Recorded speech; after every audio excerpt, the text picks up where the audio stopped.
आपका यूनिक प्रज्ञान यूट्यूब परिवार में मैं प्रज्ञान सर हार्दिक स्वागत करता हूं, वंदन करता हूं, अभिनंदन करता हूं।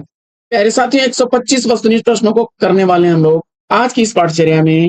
और यह प्रैक्टिस सेट हल करना प्रारंभ करें। इससे को अगर वीडियो को पहली बार देख रहे हैं तो चैनल पर नए हैं तो कृपया चैनल को सब्सक्राइब, वीडियो को लाइक और शेयर करना बिल्कुल न भूलें। तो बिना समय गंवाए प्रारंभ करते हैं पाठचर्या को और देखते हैं प्रैक्टिस सेट का पहला प्रश्न। भाषा के आधार पर भारतीय राज्यों की पुनः संरचना की गई थी। जवाब बताना है किस सन में। और 1956 ईस्वी विकल्प ए चुन करके इस प्रश्न का बिल्कुल सही जवाब दिया है। पढ़ते हैं प्रश्न संख्या 2 की तरफ। दूसरा प्रश्न है कि कलकत्ता में फोर्ट विलियम कॉलेज को किसको शिक्षा देने के लिए खोला गया था। और इस प्रश्न का सही जवाब आपने चयनित कर लिया है। किसको? सिविल सर्वेयर के लिए विकल्प सी को राइट आंसर है आपका। पढ़ते हैं प्रश्न संख्या 3 की तरफ। तीसरा प्रश्न है कि वुड डिस्पैच कब प्रकाशित हुआ। तीसरे प्रश्न का सही जवाब चयनित करिए। दिए गए विकल्पों में सही विकल्प आपने 1854 ईस्वी को चुना तो राइट आंसर है आपका। आगे बढ़ते हैं और देखते हैं प्रश्न संख्या 4। चौथा प्रश्न है कि हिंदी का दैनिक समाचार सुधा वर्षण 1858 ईस्वी में किसके द्वारा निकाला गया। प्रश्न संख्या 4 का सही जवाब श्याम सुंदर सेन बी विकल्प चुन करके राइट आंसर दिया आपने। प्रश्न संख्या 5। जियत विदेश की वस्तु लय ता बिन कुछ नहीं कर सकते पंक्ति किसकी है। और पांचवें प्रश्न का सही जवाब भारतेंद्र जी को चुना आपने तो डी विकल्प राइट आंसर। प्रश्न संख्या 6। छठवां प्रश्न है कि भारतेंद्र युग का साहित्य व्यापक स्तर पर गदर से प्रभावित है। किस आलोचक का कथन है। छठवें प्रश्न का सही जवाब आपने विकल्प रामविलास शर्मा डी को चुना तो राइट आंसर। भारतेंद्र युग का साहित्य व्यापक स्तर पर गदर से प्रभावित है, यह कथन है रामविलास शर्मा जी का। प्रश्न संख्या 7 आपके स्क्रीन पर। विश्राम सागर की रचना किसने की है। विश्राम सागर का लेखक पूछा जा रहा है। 7वें प्रश्न का सही जवाब विकल्प सी रघुनाथ दास राम सनेही विकल्प सी को चुना राइट आंसर है आपका। प्रश्न संख्या 8। कहाँ करुणानिधि केशव सोए हैं। कहाँ करुणानिधि केशव सोए हैं किसकी पंक्तियां हैं। 8वें प्रश्न का सही जवाब भारतेंद्र जी को चुना आपने तो विकल्प डी बिल्कुल सही जवाब।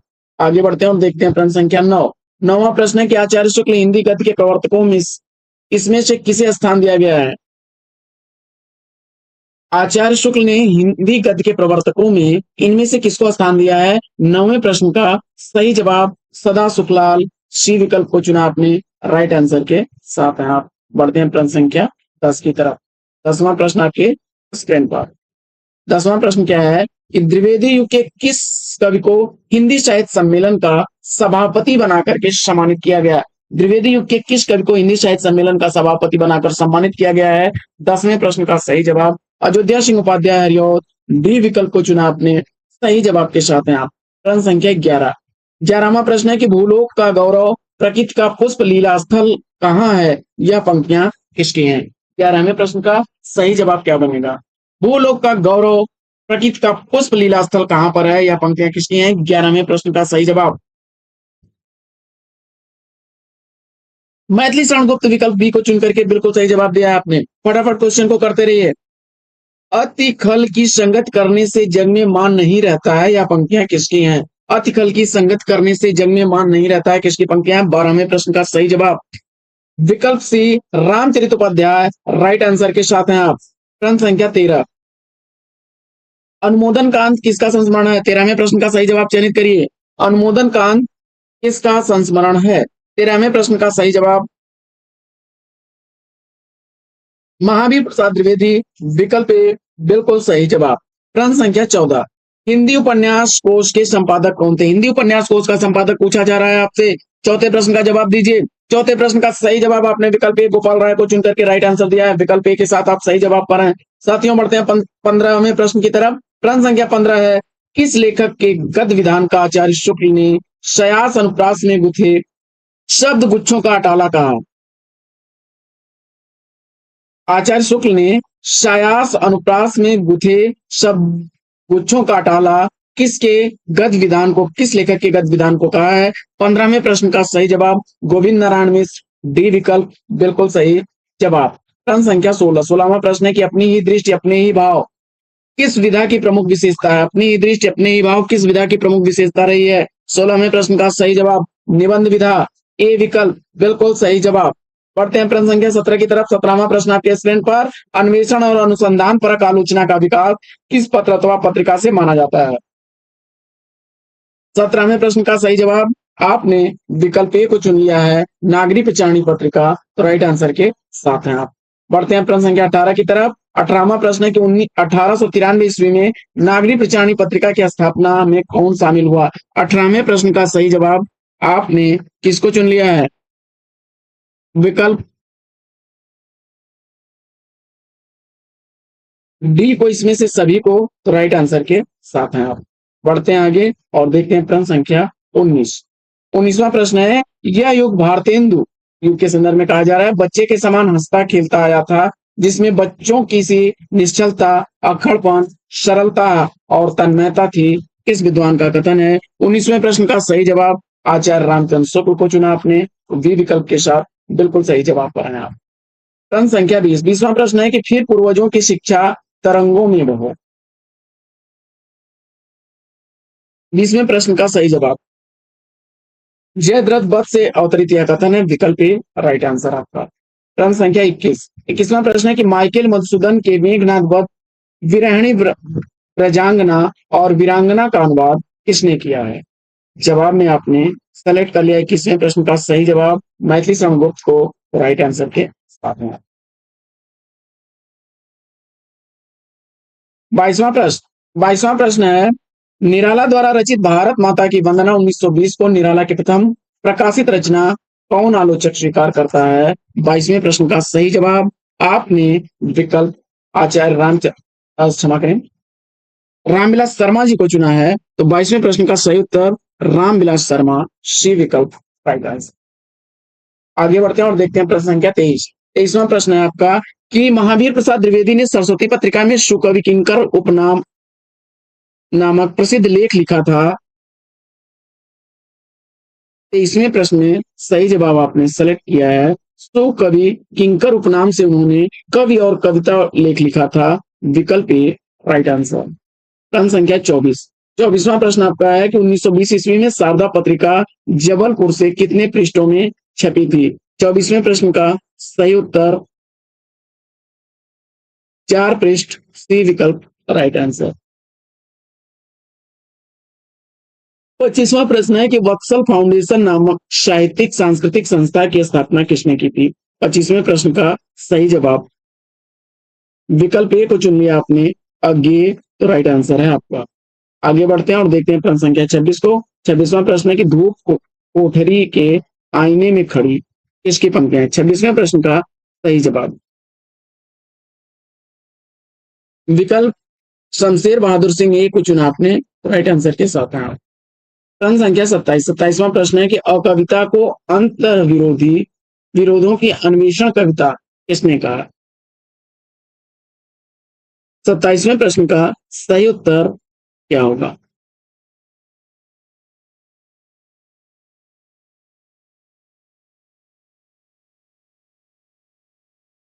कविता को अंत विरोधों की अन्वेषण कविता किसने कहा?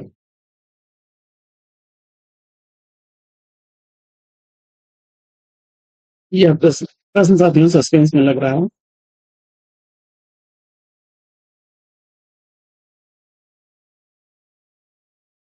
बढ़ते हैं आगे।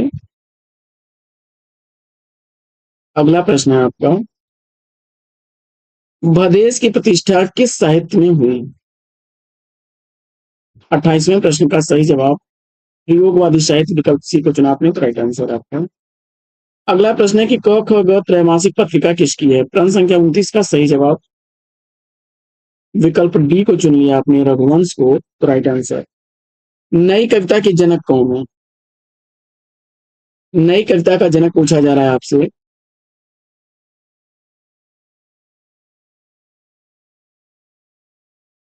अज्ञेय को चुना आपने, तो विकल्प सी राइट आंसर। 2013 ईस्वी में ज्ञानपीठ पुरस्कार किसको मिला था? 2013 ईस्वी का ज्ञानपीठ पुरस्कार इस विषय किस कवि को मिला था? प्रश्न संख्या 31 का सही जवाब केदारनाथ सिंह, विकल्प डी को चुन लिया आपने, तो right answer.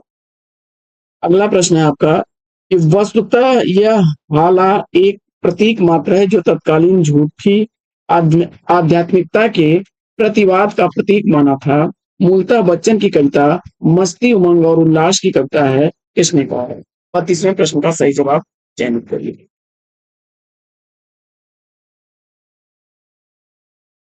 Doctor Namvar Singh उत्तर चुन करके डी विकल्प बिल्कुल सही जवाब दिया आपने। पढ़ते हैं आगे और देखते हैं अगला प्रश्न। प्रश्न संख्या 35। 35वां प्रश्न है कि मैं छिपना चाहता तो जग मुझे साधु समझता, शत्रु मेरा बन गया है छल रहित व्यवहार मेरा। यह पंक्तियां किसके हैं? प्रश्न संख्या 33 का सही जवाब बच्चन सिंह विकल्प सी को चुना आपने, तो राइट आंसर है आपका। आगे बढ़ते हैं और देखते हैं अगला प्रश्न कि न हाथ एक शस्त्र हो, न हाथ एक मस्त्र हो, अन्य नीर वस्त्र हो, हटो नहीं डटो नहीं। यह पंक्तियां किसकी हैं? और 34वें प्रश्न का सही जवाब आपने सोहनलाल द्विवेदी विकल्प सी को चुना, तो राइट आंसर है आपका। प्रश्न संख्या 35। 35वां प्रश्न है कि मनुष्य का जीवन सबसे सुंदर है, अतः हम कह सकते हैं कि सौंदर्य ही जीवन है, किस मार्क्सवादी विचारक ने कहा है? 35वें प्रश्न का सही जवाब विकल्प बी को चुना आपने, राइट आंसर है एनजी चेनी सेवस्की। 36वां प्रश्न है कि रामेश्वर करुण द्वारा रचित करुण सप्तशती ब्रज भाषा में प्रथम प्रगतिवादी काव्य किसने माना है? 36वें प्रश्न का सही जवाब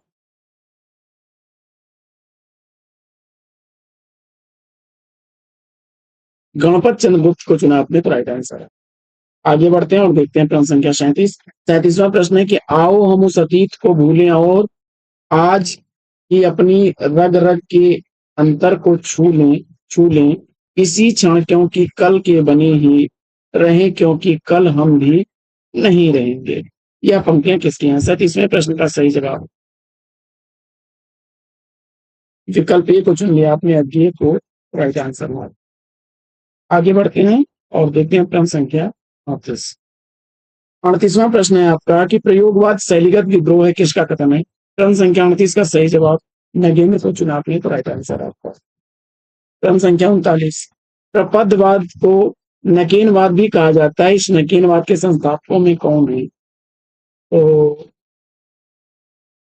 प्रश्न संख्या 39 का सही जवाब नलिन विलोचन शर्मा, केशवी कुमार और नरेश कुमार। विकल्प डी को चुना, राइट आंसर है आपका। 40वां प्रश्न है कि प्रकाश पत्रिका 1912 ईस्वी में नकेनवादियों के प्रपदवाद को प्रयोग इस सूची किस संपादक ने कहा है? प्रयोग की सूची किस संपादक ने, प्रयोग की सूत्री किस संपादक ने कहा है?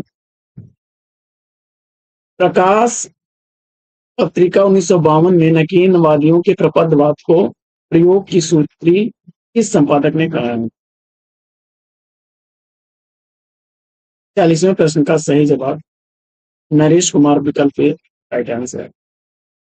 41वां प्रश्न है कि मनुष्य के भीतर कोई बागी कोई विद्रोह है, वहीं उसका गौरव है, इसका कथन है? 41वें प्रश्न का सही जवाब आपने विकल्प डी को चुना, तो राइट आंसर है।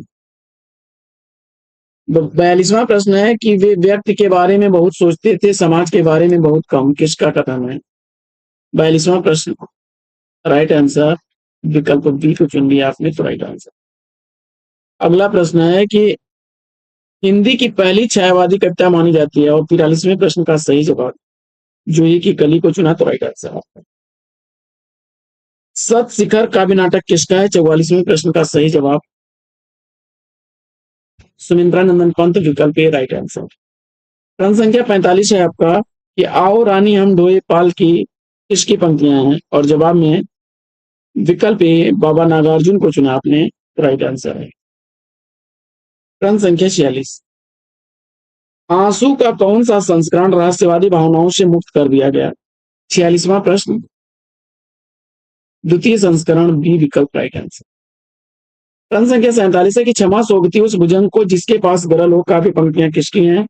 पुरानधारी सिंह दिनकर की कुरुक्षेत्र से अवतरित यह पंक्ति है, विकल्प बी राइट आंसर है।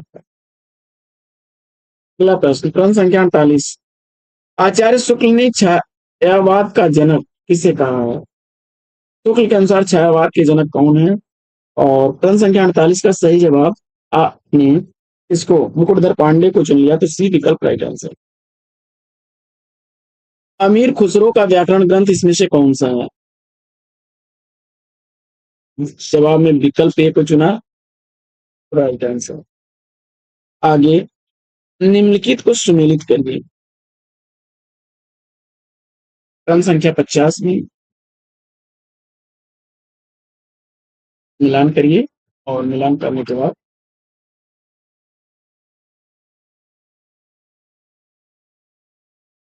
तो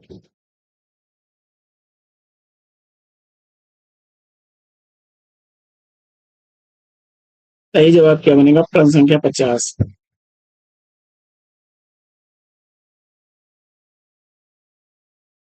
सखी नैनन तय घर हारे,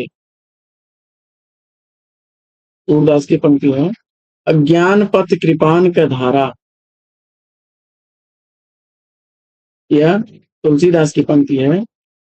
अब विरह भुवगम तन बसे, कबीरदास की पंक्ति है। पीयूषो को सुमेशवा, जयश्री की पंक्ति। विकल्प इसका राइट आंसर है।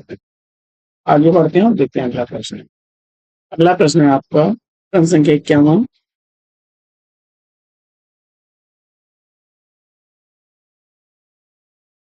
निम्नलिखित को सुमेलित करिए। तो नागमती का वियोग खंड किस वियोग वर्णन जयसी ने किया है? नागमती का वियोग वर्णन जयसी का है। भक्ति मार्ग की श्रेष्ठता किसकी है? भक्ति मार्ग की श्रेष्ठता सरलता, यह तुलसीदास का है। और ज्ञान योग का खंडन और मूर्ति पूजा का खंडन, ये दोनों कबीर ने किया है।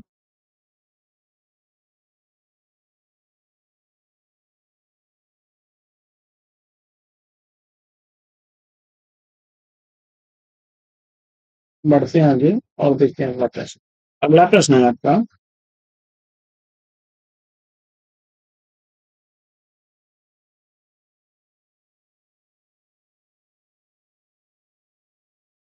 हिंदी साहित्य के इतिहास को सर्वप्रथम काल के अनुसार विभाजित करने वाले लेखक कौन है? प्रश्न संख्या 52 का सही जवाब ग्रियर्सन, विकल्प ए राइट आंसर।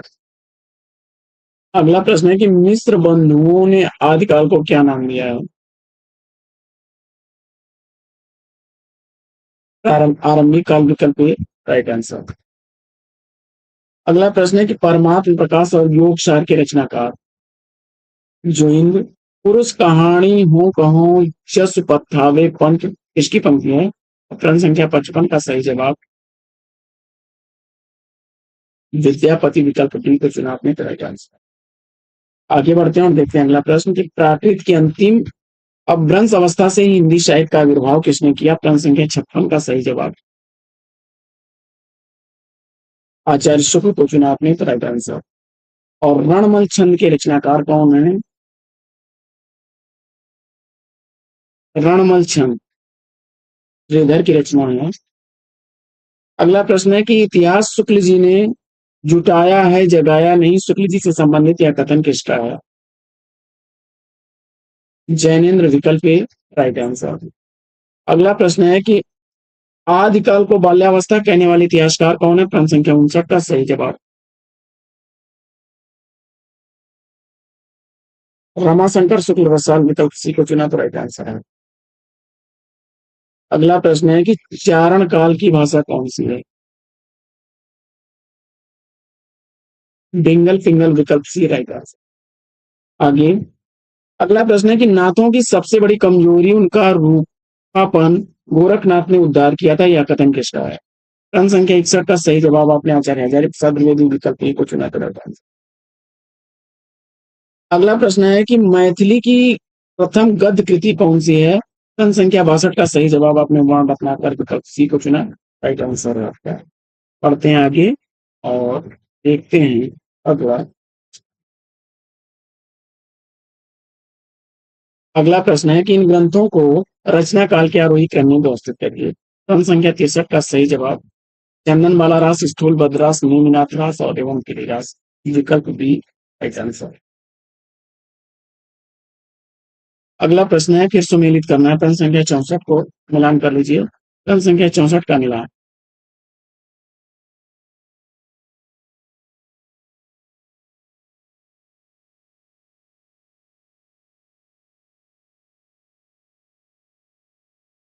रसराज, मतिराम, रसविलास, देव, अलंकार ब्रह्मभंजन, ग्वाल कवि और रसजोश जगन्नाथ।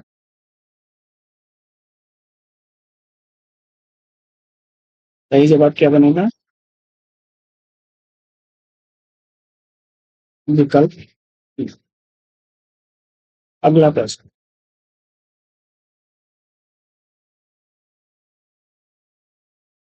प्रश्न संख्या 65।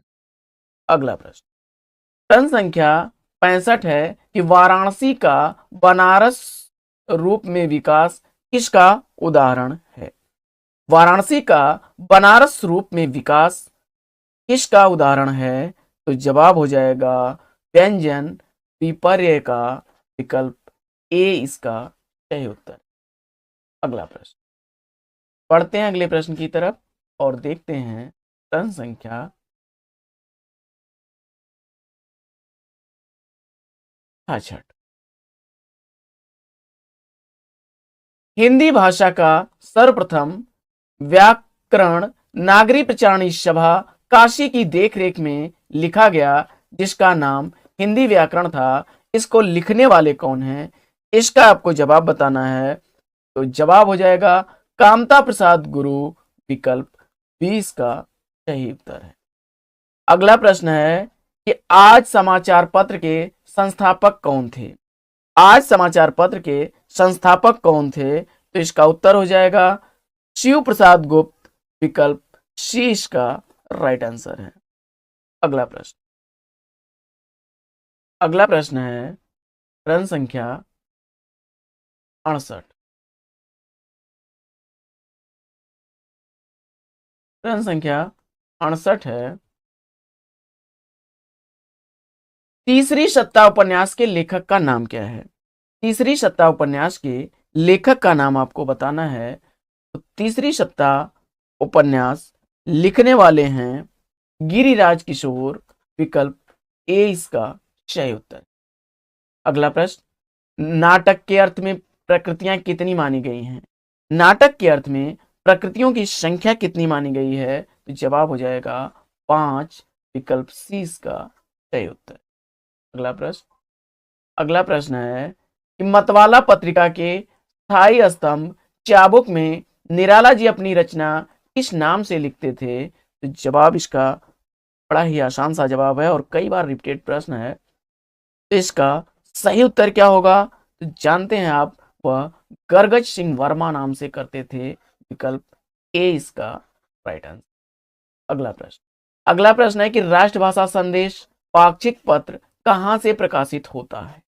राष्ट्रभाषा संदेश पाक्षिक पत्र का प्रकाशन आपको बताना है। तो राष्ट्रभाषा संदेश पाक्षिक पत्र का प्रकाशन स्थल वर्तमान प्रयागराज यानी इलाहाबाद है।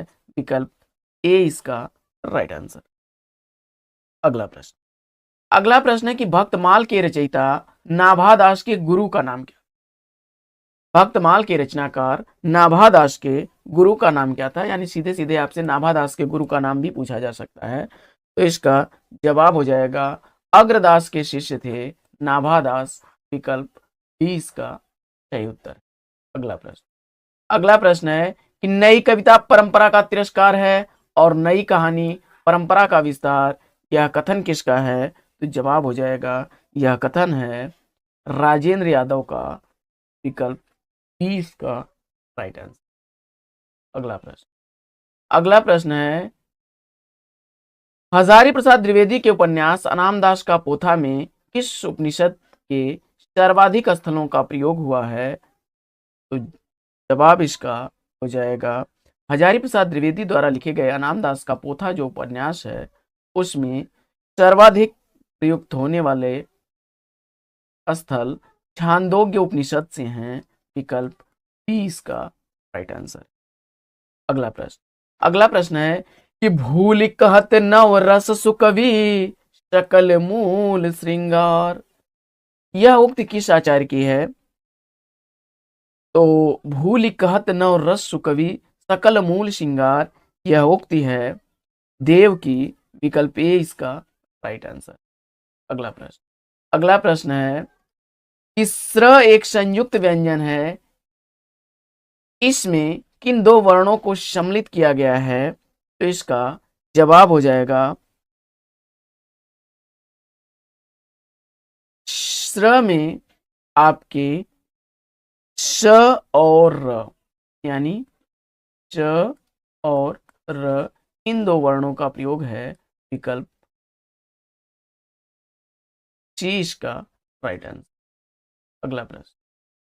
अगला प्रश्न है कि वर्तनी की शुद्धता को ध्यान में रखते हुए नीचे दिए गए विकल्पों में कौन सा शुद्ध है, यानी शुद्ध वर्तनी का आपको चयन करना है। कवित्री इसमें कौन सा शुद्ध कवित्री लिखा गया है, इसका आपको जवाब बताना है।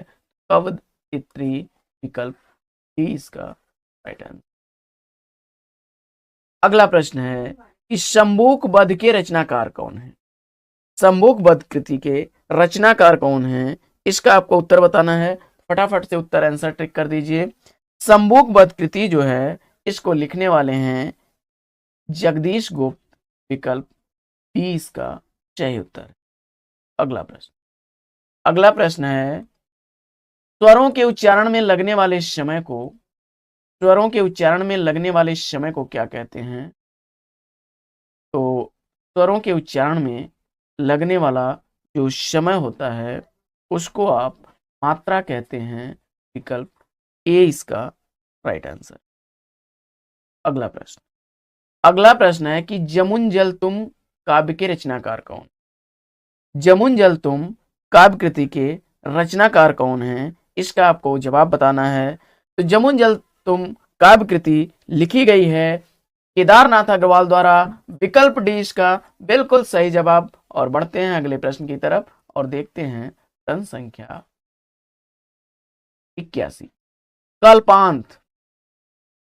कल्पांत शब्द में कौन सी संधि है?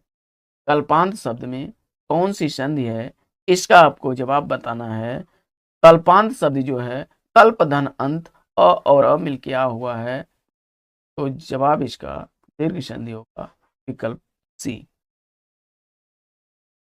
अगला प्रश्न है मोम सा तन घुल चुका अब दीप सा मन जल चुका है। उपयुक्त पंक्तियों में अलंकार कौन सा है, इसका आपको जवाब बताना है। इसका राइट आंसर क्या हो जाएगा? तो इसमें जो है समता सूचक शब्द सा आया है और यह उपमा का ही उदाहरण है। विकल्प इसका राइट आंसर हो जाएगा पूर्ण उपमा।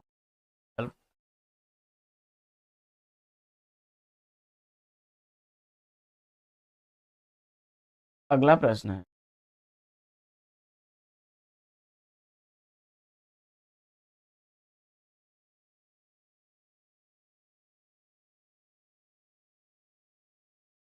अगला प्रश्न है कोठरी की बात कहानी अद्भुत है, इसके लेखक कौन है? कोठरी की बात कहानी के लेखक आपको बताना है। तो जवाब हो जाएगा यह गे की रचना है। विकल्प ए इसका राइट आंसर। और अगला प्रश्न है बड़ा ही चर्चित उपन्यास है पहला गिरमिटिया उपन्यास के लेखक कौन है? पहला गिरमिटिया उपन्यास लिखा गया है गिरिराज किशोर द्वारा। विकल्प डी इसका सही उत्तर। अगला प्रश्न है कि निम्नलिखित में से कौन सी कहानी पंडित चंद्र शर्मा गुलेरी कृत नहीं है? तो विकल्प इसका सही क्या होगा? इसका सही विकल्प होगा 11 वर्ष का समय। ऑप्शन सी इसका राइट आंसर। अगला प्रश्न है कि निम्नलिखित में से किस शब्द की वर्तनी अशुद्ध है, इसका आपको चयन करना है। इसमें अशुद्ध वर्तनी वाला शब्द कौन सा है? इसका आपको उत्तर बताना है। तो राइट आंसर क्या हो जाएगा इसमें? अध्यात्म, श्रृंगार और उज्ज्वल तीनों ही शुद्ध हैं, जबकि ज्योत्सना में ट हलंत होगा। विकल्प ए इसका राइट आंसर हो जाएगा। अगला प्रश्न, अधोलिखित स्वरों में किस शब्द में तत्पुरुष समास है? यानी आपको तत्पुरुष समास किस शब्द में है, इसका आपको चयन करना है। इसका सही उत्तर क्या हो जाएगा? पराधीन। विकल्प सी इसका राइट आंसर। अगला प्रश्न, अगला प्रश्न है कि किस रस का स्थायी भाव जुगुप्सा होता है? किस रस का स्थायी भाव जुगुप्सा है, इसका आपको जवाब बताना है। इसका सही जवाब क्या होगा? इसका राइट आंसर बनेगा विभत्स रस। विकल्प डी इसका सही उत्तर। अगला प्रश्न, कारण के बिना कार्य के होने का वर्णन होने पर कौन सा अलंकार होता है? कारण के बिना कार्य होने का वर्णन होने पर कौन सा अलंकार होता है, इसका आपको जवाब बताना है। इसका राइट आंसर क्या बनेगा? इसका सही उत्तर बनेगा विभावना। विकल्प डी इसका सही उत्तर। अगला प्रश्न, अगला प्रश्न है कि जिस तरह हम बोलते हैं उस तरह तो लिख, और उसके बाद भी हमसे बड़ा तू दिख। उपयुक्त पंक्तियों के रचनाकार कौन? जिस तरह हम बोलते हैं उस तरह तो लिख, और उसके बाद भी तू हमसे बड़ा दिख। तो यह जो है पंक्ति लिखी गई है भवानी प्रसाद मिश्र द्वारा। विकल्प बी इसका राइट आंसर। अगला प्रश्न, अगला प्रश्न है कि कलम का सिपाही हिंदी गद्य की किस विधा की रचना? कलम का सिपाही हिंदी गद्य की किस विधा की रचना है, इसका आपको जवाब बताना है। कलम का सिपाही जो कृति है यह मुंशी प्रेमचंद्र की जीवनी है। विकल्प डी इसका राइट आंसर। अगला प्रश्न, अगला प्रश्न है काव्य मीमांसा के लेखक कौन? काव्य मीमांसा ग्रंथ के रचनाकार राजशेखर हैं। विकल्प डी इसका सही उत्तर। अगला प्रश्न, अगला प्रश्न है निराला के अनुसार हिंदी में मुक्त काव्य किस छंद की बुनियाद पर सफल हो जाता है? निराला के अनुसार हिंदी में मुक्त काव्य किस छंद की बुनियाद पर सफल हो जाता है, इसका आपको जवाब बताना है। इसका राइट आंसर क्या होगा? कवित। विकल्प ए इसका सही उत्तर।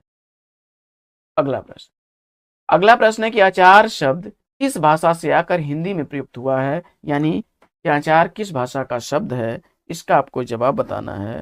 तो आचार शब्द जो है यह पुर्तगाली भाषा का शब्द है। विकल्प ए इसका सही उत्तर। अगला प्रश्न, अगला प्रश्न है कि निम्नलिखित में से कौन सा शब्द देशज है? निम्नलिखित में से कौन सा शब्द देशज है, इसका आपको जवाब बताना है।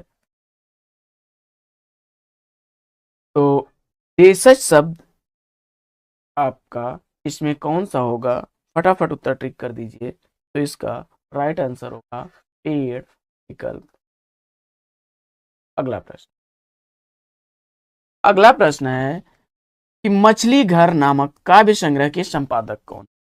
मछली घर नामक काव्य संग्रह के संपादक कौन है? तो यह विजय देव नारायण शाही का काव्य संग्रह है। विकल्प 20 का सही उत्तर। अगला प्रश्न, अगला प्रश्न है निम्नलिखित में से आलोचना ग्रंथ के लेखक का नाम कौन सा सही नहीं है, इसका आपको जवाब बताना है। इसमें जो है कबीर मीमांसा, रामचंद्र तिवारी, तुलसी काव्य मीमांसा उदयभान सिंह और निराला की साहित्य साधना रामविलास शर्मा की है, जबकि रस मीमांसा के रचनाकार हजारी प्रसाद द्विवेदी। रचनाकार कौन है इसको कमेंट बॉक्स में आप लोग बताएंगे। इसका राइट आंसर। अगला प्रश्न है सिंधी भाषा का विकास अपभ्रंश की किस शाखा से हुआ?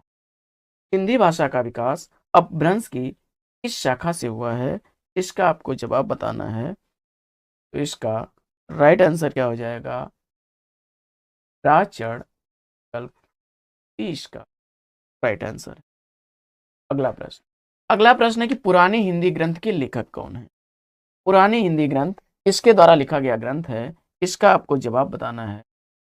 तो इसका सही उत्तर क्या होगा, इसका जवाब हो जाएगा विश्वनाथ प्रसाद मिश्र, इसका राइट आंसर। अगला प्रश्न है कि सूफी मुक्तक काव्य की प्रथम रचयिता इसमें से कौन सा कवि है, इसका आपको जवाब बताना है। तो इसका सही उत्तर हो जाएगा सूफी मुक्तकों की रचना करने वाले प्रथम कवि अमीर खुसरो, विकल्प बी इसका सही उत्तर। अगला प्रश्न, नेहि महाब्रज भाषा प्रवीण यो सुंदर तानी को भेद को जाने, भाषा प्रवीण स्वच्छंद सदा रहे, तो घन जी के कवित्व बखाने। कवि प्रशस्त में लिखा गया उक्त सवैया किसका है, इसका आपको जवाब बताना है। फटाफट इसका आंसर ट्रिक कर दीजिए। इसका सही जवाब क्या होगा, भाषा प्रवीण स्वच्छंद सदा रहे, तो घन जी के कवित्व बखाने। इसका राइट आंसर हो जाएगा यह ब्रजनाथ की भाषा है, विकल्प ए इसका राइट आंसर। अगला प्रश्न है, सूफी काव्य परंपरा का एक ग्रंथ इंद्रावती है, इसके रचनाकार कौन थे। यानी आपसे इंद्रावती के रचनाकार पूछा जा रहा है। तो इंद्रावती कृति के रचनाकार नूर मोहम्मद हैं, विकल्प डी इसका राइट आंसर। अगला प्रश्न है कि निम्नलिखित में से कौन सा उपन्यास कमलेश्वर का नहीं है। निम्नलिखित में से कौन सा उपन्यास कमलेश्वर का नहीं है, इसका आपको जवाब बताना है। इसका सही उत्तर क्या होगा, फटाफट आंसर ट्रिक कर दीजिए। तो इसका सही जवाब हो जाएगा चौखट, विकल्प ई इसका राइट आंसर है। जबकि काली आंधी, डाक बंगला और कितने पाकिस्तान कमलेश्वर द्वारा लिखे गए उपन्यास। अगला प्रश्न है कि निम्नलिखित में से परिमाण बोधक विशेषण है। परिमाण बोधक विशेषण इसमें से कौन सा है, इसका आपको जवाब बताना है। इसका सही उत्तर क्या होगा, परिमाण बोधक विशेषण इसमें कम आमदनी होगा, विकल्प बी इसका राइट आंसर। अगला प्रश्न, भारत मित्र पत्रिका के संपादक थे। भारत मित्र पत्रिका के संपादक कौन थे, इसका आपको जवाब बताना है। तो भारत मित्र पत्रिका के संपादक बाबू बाल मुकुंद गुप्त थे, विकल्प डी इसका राइट आंसर। अगला प्रश्न है कि गद्य शिक्षण का मुख्य स्वरूप क्या है। इसमें गद्य शिक्षण का मुख्य स्वरूप आपको बताना है। इसका जवाब हो जाएगा ज्ञानात्मक पाठ, विकल्प। अगला प्रश्न है कि गद्य शिक्षण की सबसे प्रभावी प्रविधि कौन सी है। गद्य शिक्षण की सबसे प्रभावी प्रविधि आपकी स्पष्टीकरण प्रविधि है, विकल्प ए इसका राइट आंसर। अगला प्रश्न है, कविता शिक्षण में कठिन शब्दार्थ हेतु प्रयोग की जाने वाली प्रविधियां कौन सी हैं। तो जवाब इसका राइट आंसर क्या होगा, ऑप्शन डी इसमें सही विकल्प हो जाए, इसमें से कोई नहीं, विकल्प डी राइट आंसर। अगला प्रश्न है कि कथा साहित्य के शिक्षण का उद्देश्य क्या है। कथा साहित्य के शिक्षण का उद्देश्य इसमें हो जाएगा ऑप्शन डी, कथा साहित्य पढ़ने में रुचि विकसित होती है, कल्पना शक्ति का विकास होता है और चारित्रिक विकास होता है। तो विकल्प डी इसका सही उत्तर। प्रश्न संख्या तो 10 देख, प्रभावी व्याकरण शिक्षण के लिए मुख्य शिक्षण कौशल है। प्रभावी व्याकरण शिक्षण के लिए मुख्य शिक्षण कौशल कौन सा है, इसमें जवाब हो जाएगा आपका उदाहरणों के से समझाने का कौशल, विकल्प ए इसका। अगला प्रश्न है कि रचना शिक्षण का अर्थ क्या है। रचना शिक्षण का अर्थ क्या है, तो रचना शिक्षण का अर्थ इसमें हो जाएगा भावों विचारों की शुद्ध अभिव्यक्ति सिखाना, विकल्प ए इसका राइट आंसर।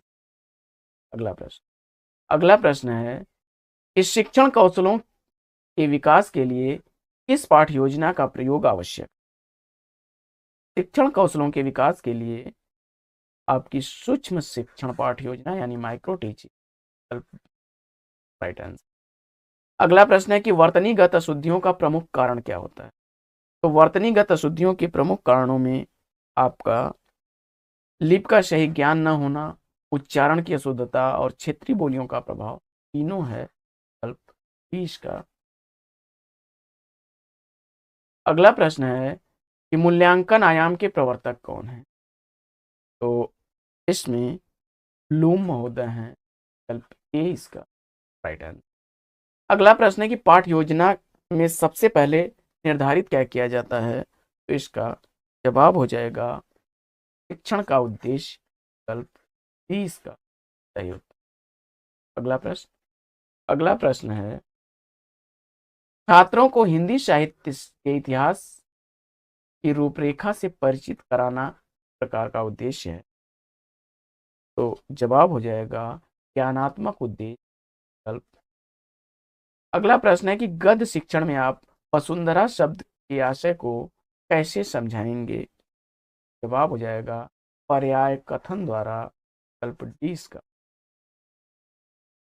और अगला प्रश्न है कि गद्य शिक्षण में किसका विशेष महत्व नहीं? आपको जवाब बताना।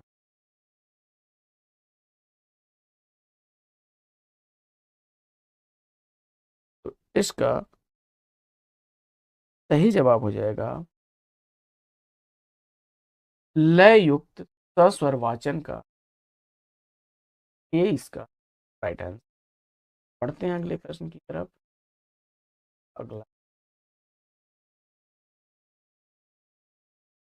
अगला प्रश्न है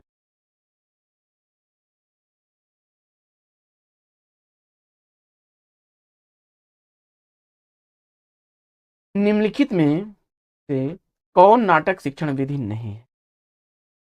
नाटक शिक्षण की इसमें कौन सी विधि नहीं? जवाब हो जाएगा समीक्षा विधि, सी इसका राइट आंसर। और अगला प्रश्न है कि हिंदी शिक्षण की आगमन विधि का संबंध किससे है? तो जवाब हो जाएगा सामान्य से विकल्प डी इसका राइट आंसर।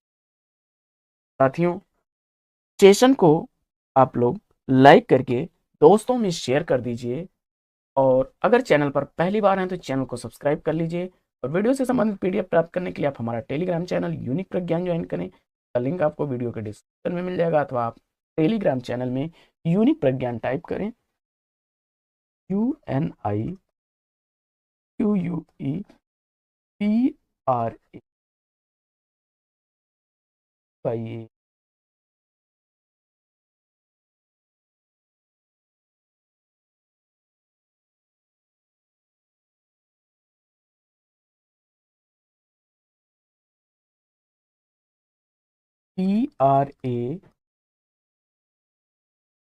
यूनिक प्रज्ञान टाइप करें और टेलीग्राम चैनल को ज्वाइन कर लें। तो साथियों, पाठचर्या में लेते हैं यहीं पर विराम। फिर मिलेंगे आपसे अगले वीडियो में एक नए प्रकरण, एक नए टॉपिक, एक नए अंदाज में।